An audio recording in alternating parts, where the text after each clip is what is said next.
it's not for everybody. There's a bunch of guys who want to be drill instructors, and then once they go to DI school, they're like, okay, I don't want this. Or once they're actually in the trenches, it's a wake-up call. It's like, oh shit, I don't want to do this. How bad do you want to become a drill instructor? Let's talk about it. Drill instructor school teaches you the basics of being a drill instructor. You're going to get your voice, you're going to memorize everything you're going to teach, you're going to be physically ready for your first cycle of recruits. Most people don't realize when you become a drill instructor student, you go through 3 months of high intensity training as well to prepare you to become a drill instructor. And you get treated like a recruit. You're banging on hatches, you're sounding off, you're marching to and from, you're running, you're doing everything that recruits would do, but now you're held at the higher level of expectations. You get trained.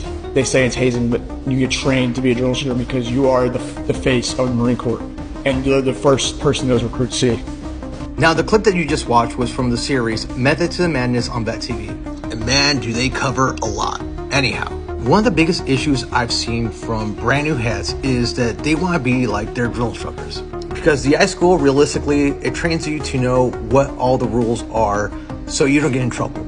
However, DI school and being in the trenches is a total, complete different environment. And like Staff Sergeant Franchi said, like, once you get in there, you're like, what the hell did I get myself into? Because a drill instructor, it's much more than running and screaming and ITing. There are a lot of sleepless nights. Something that's never talked about is earning the respect of your peers. And truthfully, it's all fun and games until you put on that campaign cover and you've been hours on the deck in core frames with your head hurting, hungry, tired, and you have to do it all over again, the same way, but the next day.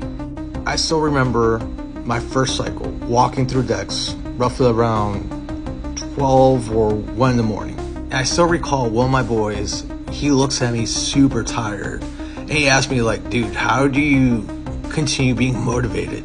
And at this point, I already accepted it is what it is. But I told him, like, I just ate a Cali burrito, so I'm good, I'm solid. And he looks at me with the saddest eyes and tells me that he hasn't eaten yet. But he reassured me that he would eat something after he was done completing his mission. And that was the nature of being a drill instructor. It is completely being selfless. It didn't matter how hungry, tired, how much your body was aching, you had to get the mission done. And that's why in the series Drill, when Staff Sergeant Franchi says, demand of yourself or be demanded of, has so much truth. Because when you demand of yourself, your team's going to take care of you.